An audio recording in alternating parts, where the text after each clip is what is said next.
Assalamualaikum warahmatullahi wabarakatuh. Waalaikumsalam warahmatullahi wabarakatuh. Jumpa lagi dengan kami di kanal media Nusantara, ruang diskusi orang biasa. Terima kasih pemirsa, teman-teman semuanya telah selalu konsisten mengikuti di channel ini. Malam ini kita akan kembali diskusi terkait seputar MBG. Kita akan melanjutkan tema yang kemarin, yaitu bagaimana kita menyoroti carut marutnya MBG. Malam ini kita akan bahas 3 poin, mungkin nanti akan bisa berkembang. Pertama adalah kita akan membahas bagaimana tindak lanjut pimpinan BGN yang sudah diborgol. Kemudian kita akan menyikapi berita viral terkait monitoring PKP, pencegahan korupsi dan pungutan liar. Kemudian kenapa PKP turun, kan sudah ada Satgas MBG. Dan yang terakhir adalah diduga ya pungli dan korupsi di sekitar BGN atau MBG itu diduga masif dan terstruktur. 4 tema ini akan kita bedah bersama narasumber yang masih sama seperti kemarin, yaitu Bapak Suyana Hadi Prayitno, Ketua Pencegahan Korupsi dan Pungutan Liar Jateng DIY. Baik, selamat malam. Selamat malam. Pak Yana, assalamualaikum. Waalaikumsalam warahmatullahi. Kabar sehat ya Pak Yana? Alhamdulillah. Tetap semangat mengkritisi kebijakan pemerintah. Siap. Tidak akan berhenti. Tidak akan berhenti asal benar, begitu ya. Baik Pak Yana.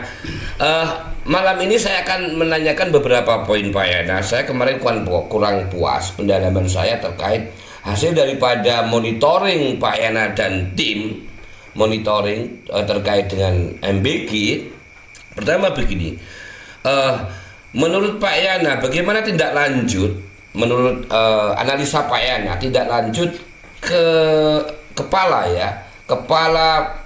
atau pimpinan BGN yang sudah tertangkap, itu menurut kacamata seorang aktivis bagaimana? Silakan Pak Yana. Oke, ya. Oke, terima kasih Gus. Kita langsung poin ya. Iya. Jadi kita kan karena ini sambungan. Iya, betul. Jadi pada malam hari ini paling tidak kita menindaklanjuti, melihat setelah pimpinan puncak daripada BGN tadi diborgol. Kok sekarang sepimen kan gitu kan? Nah, kok diam? Kok kayak senyap gitu ya? Ada apa? Dan apa tindak lanjutnya APH kan gitu tuh. Betul. Ya. Nah itu menarik, Iya. Karena masyarakat mesti ada yang menanyakan nih, kok sekarang nggak ada kabar, pertanyaan kan? banyak. Karena berita sekarang langsung senyap. Betul, begini, betul. Setelah ketiga pimpinan pucuk pimpinan daripada BGN pusat tadi ditangkap lah ya. Kalau bahasa ekstrimnya orang kampung tuh bilang sudah diborgol gitu. Nah, tapi kan kemudian kan diam, seolah-olah sudah tidak ada tindak lanjut.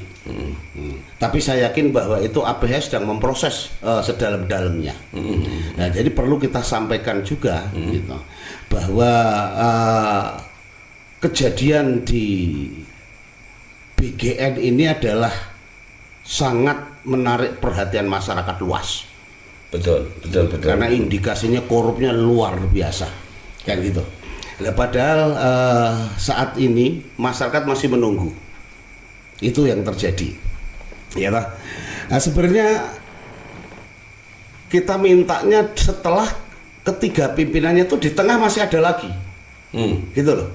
Kalau aku bilang tuh antek-anteknya, gitu loh ya. Orang tangan kanan kirinya itu dia yang kemarin berjalan di lapangan itu yang perlu kita sikapi, gitu loh. Bawah-bawahnya. Iya. Dia samping kanan samping kiri. Betul. Dia kan punya petugas lapangan dibagi per provinsi kan gitu kan. Nah, itu semua bekerja secara bersamaan gitu. Dulu di Jawa Tengah tuh ada ketuanya wilayah Jawa Tengah contohnya itu yang mengordinir di Jawa Tengah. Ya. Sampai terjadinya satu jual beli titik, terjadinya satu jual beli yayasan dan sebagainya itu kita melihat di Jawa Tengah kan, di Jawa Tengah banyak sekali yang ketipu. Termasuk saya adalah salah satu korban yang tidak menjadi korban loh gitu. Oh gitu. Ditarget korban tapi tidak berhasil. Alhamdulillah tidak. Itu yang terjadi kita. Nah, itu sebenarnya kita minta yang tengah-tengah itu juga diusut gitu. Karena itu tadi ini kelihatan rapi sekali gitu.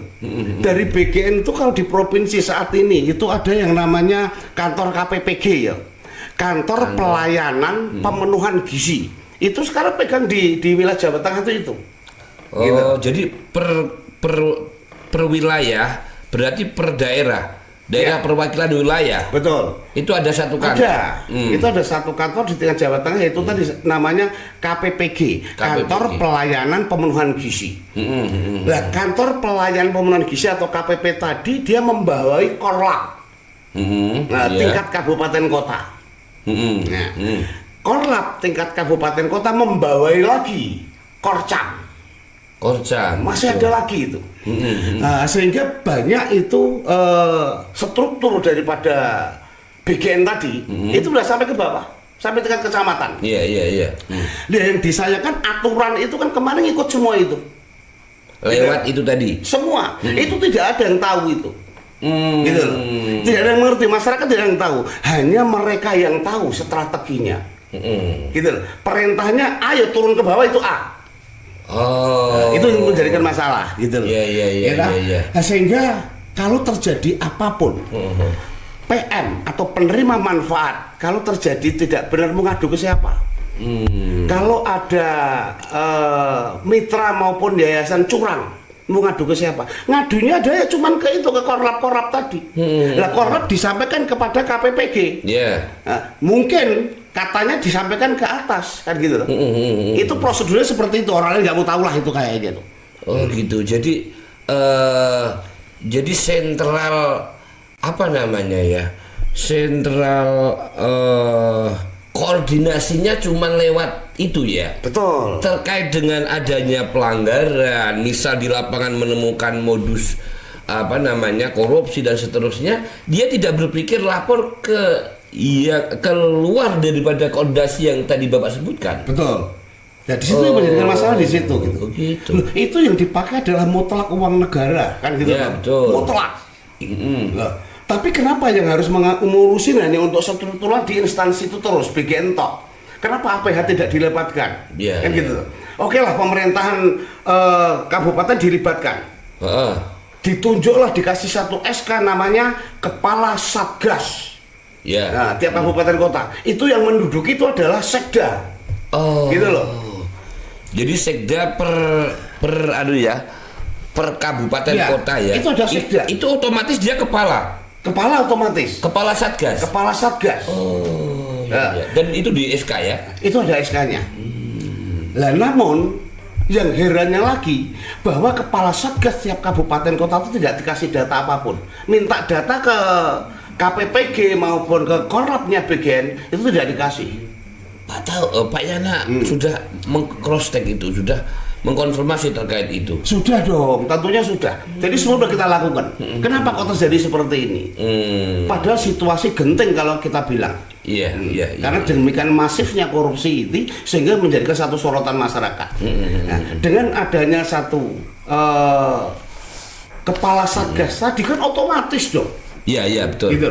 Nah, ternyata Satgas itu namanya tok Satgas, untuk yang di lapangan namanya Korlap.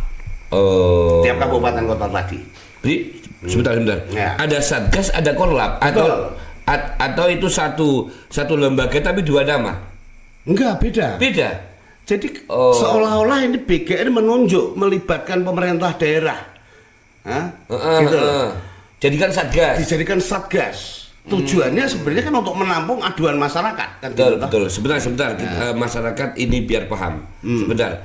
Tadi fungsi koordinasi yang dibentuk BGN ke bawah tadi sampai kabupaten sampai kecamatan itu namanya apa tadi? Itu Korlap.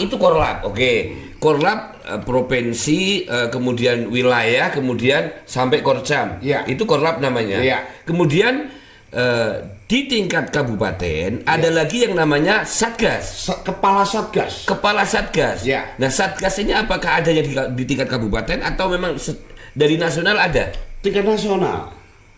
Oh, iya. Jadi BGN juga udah mulai seolah-olah melibatkan bahwa orang ketika dia tiap kabupaten kota dijadikan kepala Satgas. Tapi ternyata setelah kita mengadakan cross check, kepala Satgas itu minta data berapa di desaku, di daerahku ada dapur MBG. Itu udah dikasih. Nggak dikasih. Data apapun tidak dikasih. Oh. Ya, itu kan membingungkan. Kira-kira rasanya apa? Itu tadi mungkin ketahuan bocor. Oh. Takut ketahuan. Itu tadi permasalahannya. Kok begitu ya? Ya, jadi andalannya tetap korlap yang dari SPPI tadi. Yang dari SPPI. Ya. Sedangkan Satgas fungsinya apa coba? Kalau begini. Justru kita nggak ngerti. Padahal Gitu. itu, mohon maaf, Satgas ini dapat gaji nggak dari program BGN ini? Ya mungkin ya dapat lah ya, namanya ada SK gitu. Iya. Kepala Satgas kemungkinan ya dapat kan gitu loh. Tapi kerjanya apa dong? Oh iya ya. Nah, gitu loh. Sekarang kalau PM melaporkan pun bingung kan gitu. Kita melaporkan, kita koordinasi. Itu yang terjadi. Nah, oke, itu batasan daripada terjadi struktural yang demikian kokoh gitu loh ya. Jadi tidak bisa orang luar itu mengetahui lah. Ya artinya begini, ketika kita menyikapi ini, kan ini bentuk keresahan kita. Salah satunya. Ya kan begitu, Ya. kan wajar dong, karena mereka adalah pelayan publik dan kita sebagai bagian dari publik itu beropini, kan Ya. wajar. Dan semestinya memang ketika memang ada dua lembaga ya harus difungsikan secara maksimal, apalagi lembaga itu ter-SK. Dan saya kira kalau memang seperti itu adanya, walaupun kita tidak mengeneralisir semua seperti itu, tapi yang sesuai temuan Pak Yana itu semacam itu kan begitu ya. Ini yang dibicarakan sesuai ketemuan Pak Yana. Betul. Kan? Nah, dengan adanya itu kemudian kita pencegahan korupsi dan pungutan liar Jawa Tengah DIY membentuk satu satuan tugas. Oke, Nah, gitu ya. oke, Dengan oke, pakaian uniform, dengan KTA, dengan kita berikan satu gambaran wawasan untuk kita terjunkan ke lapangan. Gitu. oke. Mendata, terpaksa kita mendata. Nah, gitu loh. Iya. Mendata di dapur-dapur yang ada di Jawa Tengah khususnya. Tapi ini kita ngambil satu sampling di Kabupaten Semarang, Mas. Gitu loh. Ya. Udah ada kita lakukan. Dan itu semuanya mengejutkan. Karena semua tuh di stop, tidak boleh ngomong apapun. Yang bilang seperti itu siapa? Itu semua kepala Big MBG tadi di dapur-dapur tadi. Gitu loh. Semua dirahasiakan. Nah, itu yang menjadikan kita menimbulkan satu kecurigaan bahwa kenapa korupsi itu terus berjalan rapi dan masif. Kenapa kok dirahasiakan sekali itu? Kan gitu. Iya, Aturannya iya. kan jelas. Betul. Makanya kemarin di media sosial itu kan banyak orang yang mengatakan dan menyampaikan bahwa terkait tim monitoring PKP turun ke dapur-dapur. Ya, kan gitu. Nah, ini karena ini sudah dilakukan oleh PKP, tentu PKP mendapatkan sesuatu dong. Boleh kita share malam ini. Saya penasaran Pak Yan, apa yang didapat sebenarnya di monitoring PKP itu ketika turun ke dapur-dapur itu? Oke, ya. Itu otomatis kita kalau untuk di PKP tidak ada dari dana space pun dari manapun.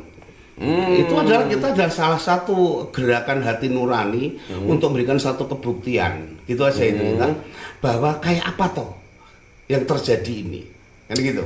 Alasannya yang mendasar, kenapa tergerak membuat tim monitoring kemudian turun ke dapur-dapur? Alasan yang mendasar apa? Apa Pak Yana memang sudah mencurigai atau bagaimana ini? Iya. Gini, memang kita mencurigai jelas dong, gitu. Kita mencurigai. Karena di dapur tuh ada orang 3 pilar yang pokok ya. Itu ada satu kepala SPPG. Ya. Kemudian ada lagi accounting. Ada lagi itu ahli gizi. Yang semua itu adalah sarjana penggerak pembangunan Indonesia namanya, hebat kan itu. Tapi kalau kita melihat orang-orangnya udah mulai kayaknya udah dikasih pelajaran, dikasih doktrin, ya untuk semua tertutup ya tertutup. Iya gitu. Gitu loh. Itu yang mengerikan justru itu gitu. Iya sebentar. Apakah dia ada memang undang-undang atau peraturan baik eksternal maupun internal untuk mengatakan bahwa siapapun yang ingin tahu terkait ini dilarang? Apakah ada bunyi seperti itu? Kalau kepala SPBG seperti itu. Kepala SPBG, kepala dapur apa SPBG? Ya kepala SPBG, kepala dapur. Kepala dapur Iya. ya.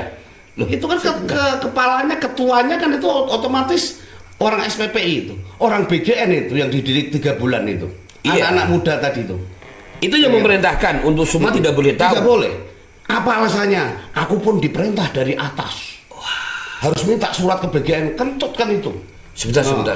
Semua kebijakan yang mengarah kesejahteraan rakyat yang dimunculkan oleh negara, kita sebagai rakyat kan boleh dong seharusnya untuk tahu, mengkritisi, mengontrol, kan boleh. Ya justru di situ letaknya. Kenapa? Itu kayaknya ada dasar undang-undangnya loh itu. Kalau untuk masyarakat justru itu masyarakat LSM itu menjadi satu kedudukan yang mulia sebenarnya. Iya. Itu menjadikan satu mitra pemerintah untuk pengawasan dan sebagainya. Membantu loh itu loh. Iya membantu kan. Jelas.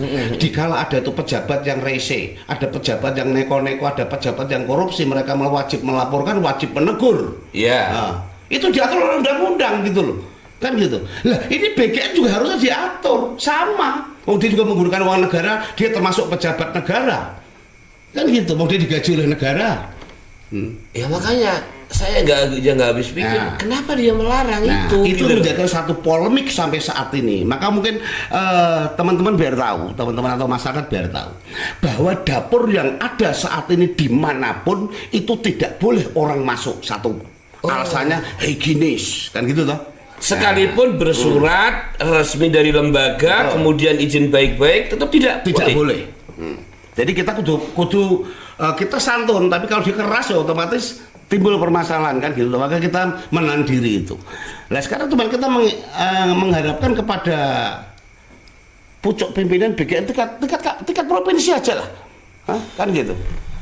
Nah, itu yang menjadikan polemik di masyarakat. Ya ini itu. saya sebagai rakyat juga nggak terima kalau sebagai pengguna anggaran kemudian dia inklusif tertutup. Kita sebagai warga, sebagai masyarakat ingin tahu terkait akuntabilitas, terkait bagaimana penggunaan dan seterusnya sesuai spek dan seterusnya apa tidak, kemudian terhalang oleh kebijakan internal yang saya yakin itu bertentangan dengan undang-undang kan? Aturan, betul. Iya kan? Ya. Nah ini menyedihkan ini.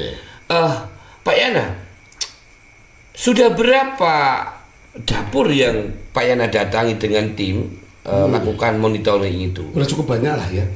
Di Kabupaten Semarang sudah sekitar 10 kecamatan. 10 kecamatan. Itu perlu kita sampaikan tegas di sini. Iya. Kita tegaskan. Itu MBG, ya toh. Itu semua yang punya pejabat maupun partai politik kita tidak perlu sebut. Ya. Apalagi yang itu sangat sulit lagi. Kan gitu. Sebentar saya luruskan dulu. Ya. Dari 10 kecamatan, total berapa dapur yang Pak Yana kunjungi? Dengan tim itu sudah 50 lebih. 50 lebih, oke. Yang menerima berapa persen dari 50? Sekitar 50%. 50% menerima welcome dan mereka mempersilahkan tim Pak Yana untuk mengecek dan seterusnya memastikan itu benar. Oke ya. Yang 50 menolak dengan bahasa yang kurang enak juga kan gitu tuh. Itu yang kita prihatin di situ gitu. Berarti begini. Ada yang menerima, ada yang menolak. Betul, kan begitu. Padahal undang-undangnya sama. Kenapa aplikasinya berbeda? Jadi lah itu perannya di situ. Itu perannya korlapnya. Dikala korlap memberikan instruksi kepada kepala dapur, itu harus diikutin itu. Yang perlu kita sikapin itu, Gus. Karena mereka tahu toh, dapur itu ada orang 3 pilar yang sangat dipentingkan. Satu akunting mengurusi keuangan, yang kedua ini tadi. Ya. Yang ke satu kan kepala SPPG. Ya, itu oke. punya satu peran. Ya. Setiap dapur ada kepala SPPG, itu berperan. Kemudian akunting adalah berperan masalah keuangan. Ya. Maka indikasi korupsi dan pungli di sini main. Antara 2 orang ini Ahli gizi. Ya. Karena pembelanjaan tiap hari tidak beda.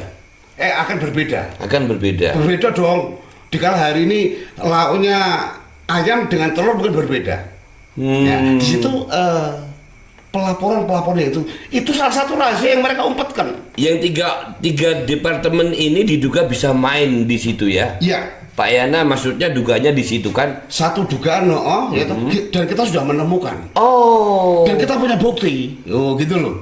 Nah, makanya kenapa kita katakan bahwa dugaan korupsi itu secara masif sampai ke bawah. Kenapa kok kita tidak boleh masuk? Itu bahan pertanyaannya gitu. Ya. Kenapa masyarakat tidak boleh masuk? Orang-orang yang berkompeten pun tidak boleh masuk, kecuali orang-orang BGN. Ini perlu ditanyakan. Gitu. Ya. Kalau begitu, ini bagaimana cara mengontrol secara akuntabel? Bagaimana cara mengontrol secara maksimal ketika kita sebagai masyarakat mau memastikan bahwa yang dimasak itu memang standar gizinya dan seterusnya, tapi terhalang oleh aturan internal mereka? Bagaimana? Mungkin solusinya gitu. Iya, saya sebagai warga negara, sebagai masyarakat, boleh dibilang menuntut ini untuk supaya diberi keleluasaan untuk sama-sama mengontrol, memastikan bahwa apa yang dilakukan dapur-dapur ini sesuai spek yang diinginkan Pak Prabowo, kan begitu. Makanya sekarang kita salah satu masyarakat gitu. Kita salah satunya juga penerima manfaat, juga pelaku ya, di dapur kan gitu. Iya. Kita salah satu kita punya dapur tapi kita melakukan aturan yang ada itu. Tapi yang tidak melakukan aturan itu juga berjalan cantik, enak, nggak ada yang negur, kan gitu toh? Siapa yang menegur? Kan gitu. Nah, fungsinya Satgas apain? Kenapa dibentuk? Nah, itu kita bisa akan menanyakan kepada beliau yang pada mendengarkan gitu. Aduh. Jadi mekanisme ini BGN adalah punya aturannya seperti itu. Ya kalau orang banyak masyarakat melihat itu diam, ya berarti jangan ngomong lah. Iya. Oh gamblang itu kok gitu loh. Iya. Sekarang kalian masyarakat apapun kok tidak boleh masuk dapur. Siapa yang tidak boleh? Kepala SPPI, kepala dapurnya. Siapa yang nyuruh? Setara internal. Wes toh? Level yang lebih tinggi ya. Iya. Jadi urutnya dari BGN pusat sampai ke provinsi, sampai ke kabupaten, sampai ke korlap kecamatan. Maka wajar ketika tiba-tiba dulu ada berita keracunan, Ya. karena mereka tidak bisa diawasi seperti mau-maunya mereka. Ini adalah bentuk carut marut yang bisa kita potret dari keadaan yang ada di dapur MBG yang tentunya sudah dimonitoring oleh tim PKP Pak Yana ya. Saya berharap sebagai warga masyarakat tentunya memaksimalkan kinerja semuanya. Bagaimana MBG ini atau dapur ini memaksimalkan kinerja, menyajikan menu sesuai spek yang diinginkan, yang dicita-citakan oleh Bapak Presiden Prabowo. Kemudian selanjutnya adalah saya tadi tanya Pak Yana, kenapa kok PKP turun? Sebenarnya saya mau nanya kok PKP turun, kan katanya udah ada Satgas. Ya. Itu tadi kita jawab. Rentetannya kenapa korupsi masif dan struktur sehingga PKP mengeluarkan tim. Supaya diatur, dilindungi oleh undang-undang. Iya. Siapapun untuk menolak itu tidak bisa. Sepanjang itu adalah benar ikutin koridor yang ada, ikutin aturan dan yang berlaku. Kan gitu. Siapapun tidak boleh melarang itu. Kan gitu sebenarnya. Iya, sebenarnya karena ada undang-undang informasi publik dan sebagainya, itu semua udah dilindungi oleh itu. Nah, sekarang kita tinggal melihat aja bagaimana BGN, wahai pimpinan BGN, anak buahmu tuh koclok semua itu saya bilang. Kan gitu. Iya. Kenapa diinstruksikan seperti itu? Ya. Itu loh masalahnya itu. Saya kira orang awam pusing dengernya. Nah iya. Gitu loh. Itu kalau kita datang ke lapangan ngeri itu gitu.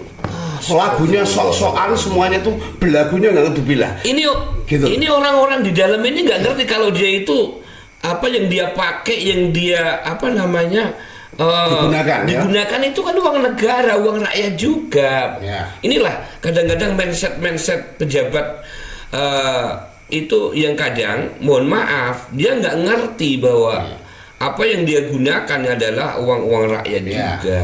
Itulah masalahnya. Setelah PKB Aduh. mengeluarkan tim tahu di lapangan, kemudian kita menghadap kepada Satgas, ya urutnya kan gitu tuh. Iya. Nah, kemudian rentetannya seperti, sebenarnya terjadinya seperti, jadi dugaan perbuatan tercela tadi, ya toh.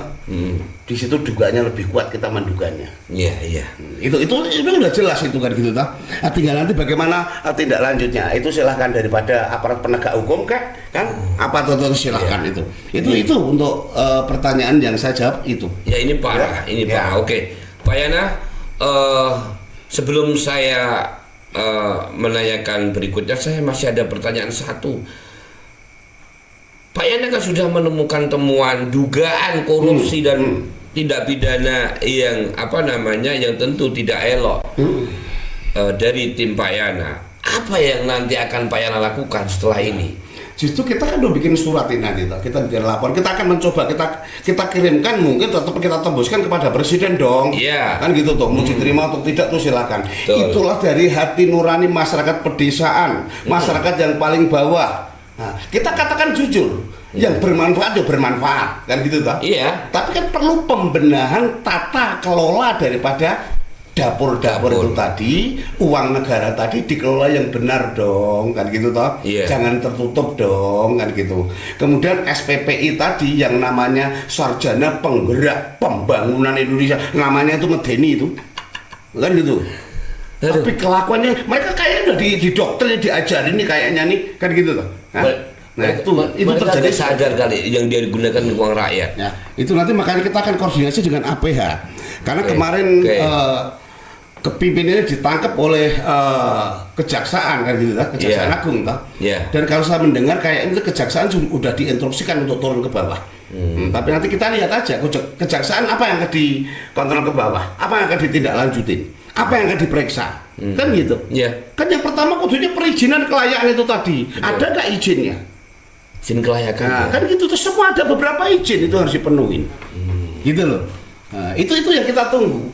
Yang penting kita selaku masyarakat ingin berbuat untuk membantu, ya toh, untuk berbuat kepada bangsa dan negara, berbuat untuk wilayah saya, wilayah kita, kan gitu toh. Bahwa keberadaan MPG harus bermanfaat untuk rakyat yang membutuhkan dan dikelola dengan benar. Tentunya itu. Aturan undang-undang, peraturan jangan sampai seperti itu. Kan gitu toh. Ini peringatan penting soalnya. Kalau orang BKN tidak mau menegur SPPI kocok gitu, gitu. Nah, kita kan berbuat langkah apa yang akan kita buat? Atau kita nanti mau mengadakan satu diskusi panel dan sebagainya, selanjutnya itu kita susun. Kan gitu. Pak Yana yakin ketika lapor ke APH terus direspon? Ya, berarti kalau nggak respon dia namanya dong, selain melindungi dia pembiaran dong. Kita buktikan aja. Nah iya, kalau kita menemukan sebelah kayak gitu, aturan yang menyalahi gitu kita laporkan, kita berikan satu bukti, tidak lanjuti, kan berarti pembiaran lah. Bisa jadi begitu toh? Lah iya. Enggak, menurut Pak Yana ya, ini kan sudah, saya kira pelanggaran sebelum Pak Yana monitoring pun saya kira udah pada yang tahu Pak. Mau itu terus terang atau itu remang-remang, mungkin orang-orang menduga dan saya pun menduga seperti itu terjadi. Kemudian sekarang Pak Yana sudah valid mendapat bukti dari hasil monitoring, kemudian nanti akan dibawa ke APH. Pertanyaan saya adalah, Pak Yana yakin nggak itu direspon? Mau direspon mau tidak, yang penting satu kita nanti kita viralkan. Mari gitu toh. Siap. Kalau pejabatnya tidak mau diam, ya toh, tidak mau ngerti, ya toh, mungkin orang luar negeri akan mengerti. Kan gitu toh. Kalau sampai yang seperti ini sudah disampaikan orang banyak, ditemukan bukti banyak, dilaporkan dengan santun, dengan surat, tidak ditanggepin, ya toh, ya biarkan saja, terserah mereka. Kan gitu. Yang penting kita sudah ikhtiar untuk kita berikhtiar untuk itu. Betul. Jadi tim kita turun ke lapangan dengan santun, dengan baik, Ya. Dengan uniform, dengan KTA, dengan surat tugas untuk melakukan membantu pemerintah tadi melaksanakan tugas mulia itu tadi, Ya. ya toh? Kemudian kita laporkan kepada yang berwenang, didiamkan, ya sudah. Ya, oke. Silakan aja, mereka mungkin nggak takut mati, silakan. Sudah Gitu. tahu pelanggaran, Ya. sudah ini berdampak merugikan negara, rakyat Indonesia, tapi tetap diam gitu kan? Iya, Oke. itu kejadian seperti itu, Gi. Ya mudah-mudahan apa yang dilakukan Pak Yana dan tim ini benar-benar mendapat respon baik, berdampak baik kepada warga masyarakat Indonesia terutama terkait dengan MBG Pak Yana. Ya. Kemudian ini terakhir Pak Yana. Ya. Saran setelah Pak Yana melihat, menilai, menemukan hal-hal yang tentu di luar dugaan Pak Yana dan tim, apa saran Pak Yana dan harapan terkait dengan pengelolaan dapur-dapur ini Pak Yana? Oke. Saran kita adalah itu. Kita warga masyarakat yang baik, kita mendukung penuh dengan program pemerintah yang pro rakyat. Itu tadi ya. Yeah. Makanya kita ikut berkontribusi kepada bangsa negara, salah satunya ikut berpartisipasi kita dengan keberadaan MBG. Kita tidak mencela, kita tidak suruh nutup, tidak, kita mengganggu, tidak, tapi justru ikut berkontribusi. Ya. Gitu dah, itu satu. Jadi tolong pimpinan BGN ataupun pemerintahan yang membidangi ini, tolong itu dikaji ulang. Kan gitu dah. Ya. Itu yang seperti SPPI-nya, kepala-kepala itu kudu diuji ulang. Apakah harus seperti itu mereka berikan satu tugas? Iya. Gitu loh. Tupoksinya kayak apa Ya, sebenarnya? harus ada tupoksinya, ada surat perintahnya bagaimana, kan gitu. Karena dalam undang-undang kita kan jelas pengguna uang negara, ya toh? Itu kan mutlak itu. Siapapun boleh mengoreksi, mengawasi. Ya. Tapi terkesan ditutupin yang jelas itu. Menutup diri gitu. Nah, makanya kalau seperti ini dilaporkan tidak direspon juga. Apa mereka dapat bagian juga? Nah, kan indikasinya begitu akhirnya. Iya. Jadi kita mengharapkan, ayo kita dirubah yang baik. Program ini sebenarnya luar biasa, sepanjang tata kelolanya jelas. Ya. Kan gitu toh? Ya. Kalau pengen amar ma'ruf nahi mungkarnya, kita dilaksanakan, pejabat, inilah kau mati, gitu bahasanya gitu. Iya. Hah? Tolonglah, gitu loh. Ayo berubah sekarang, mau masih ada umur kau. Iya. Itu yang kita lakukan. Ya, dari tidak panjang lebar. Jadi untuk yang keduanya mengenai korupsi tadi toh, Iya. korupsi yang kelihatan tersusun rapi, terstruktur dan masif, Iya. itu kita bedah terus. Yang 3 poin orang Ya. tadi ya, tidak kalau di departemen tadi ya. Ya, karena kalau dapur tadi ditutup, yang dirugikan mutlak adalah mitra, Mas. Karena mitra itu punya modal. Iya betul. Nah, jadi turunnya tim ini sebenarnya salah satunya membelain mitra dong. Sebenarnya kan tujuannya gitu, mitra, karyawanmu berapa, sekian orang, udah dimasukin ke ketenaga kerjaan atau belum, Betul. untuk kesejahteraan mereka dan sebagainya. Kita kasih saran itu tujuannya, bukan minta duit, ngasih air aja nggak mau kok, duit apaan kan gitu tuh. Kita nggak butuh itu. Aduh. Tapi justru mereka menutup itu, jeglek satpamnya kan gitu. Kan sontoloyo itu lah, itu yang kita harapkan seperti itu dulu. Tolong rubah itu. Ya. Satu, rubah cara untuk Jangan arogan ya. ya, jarang arogan ya kan. Kemudian keterbukaan ya kan. Terbukaan betul. Terbuka dengan masyarakat. Jadi SPPI yang ditugaskan di dapur, korlap yang ditugaskan di lapangan, coba itu tunjukkan, kau sarjana wahai, kan gitu toh? Paham tidak kau? Harusnya paham dong, kan gitu toh? Kalau dia paham nggak nolak dong seharusnya. Itu masalahnya, karena dia tadi doktrin takutnya itu, kan gitu toh?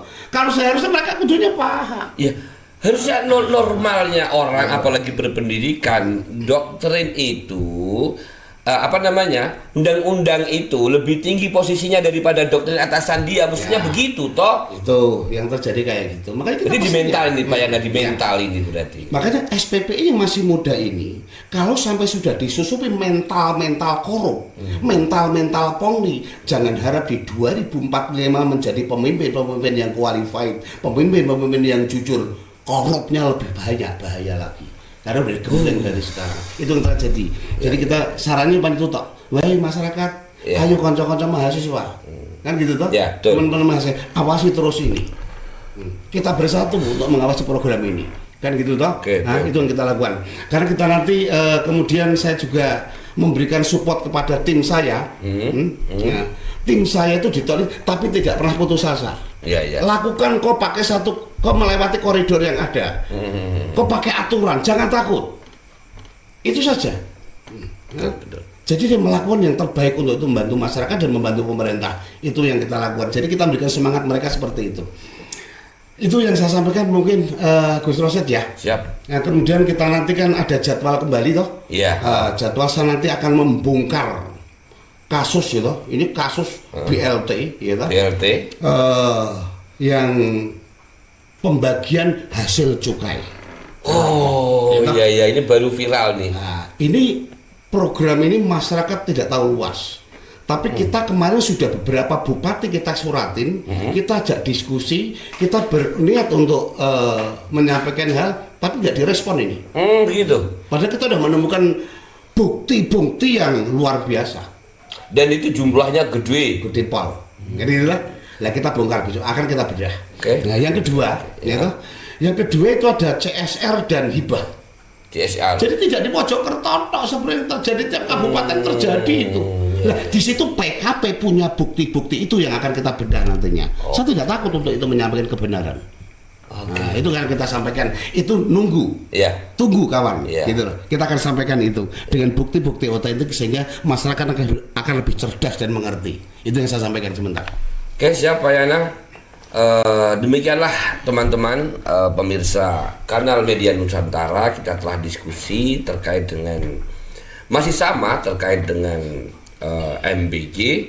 Saya hanya berpesan kepada seluruh mereka yang mempunyai kebijakan terkait dengan MBG ini, saya berharap melakukan apa yang seharusnya dia lakukan menurut undang-undang dan jangan membuat aturan-aturan yang kontraproduktif terhadap undang-undang. Demikian, terima kasih Pak Yana. Mudah-mudahan Pak Yana selalu diberi kesehatan, dilindungi oleh Allah Subhanahu wa taala dalam setiap langkah menuju kebenaran. Dan mudah-mudahan gerakan-gerakan Pak Yana ini terus ditiru oleh generasi muda untuk mengawal kebenaran, untuk tidak sepakat dengan kedoliman, tidak sepakat dengan korupsi, tidak sepakat dengan nepotisme, dan tidak sepakat dengan para oknum-oknum perusak dan pengkhianat negara. Begitu ya Pak ya? Siap. Begitu? Betul ya. Baik, pemirsa, demikian ulasan dan diskusi kita malam hari ini, mudah-mudahan bermanfaat. Saya mungkin ada salah kata, mohon maaf yang sebesar-besarnya. Sekali terima kasih Pak Yana. Dan saya akhiri, wallahul muwaffiq ila aqwamit thoriq. Wassalamualaikum warahmatullahi wabarakatuh.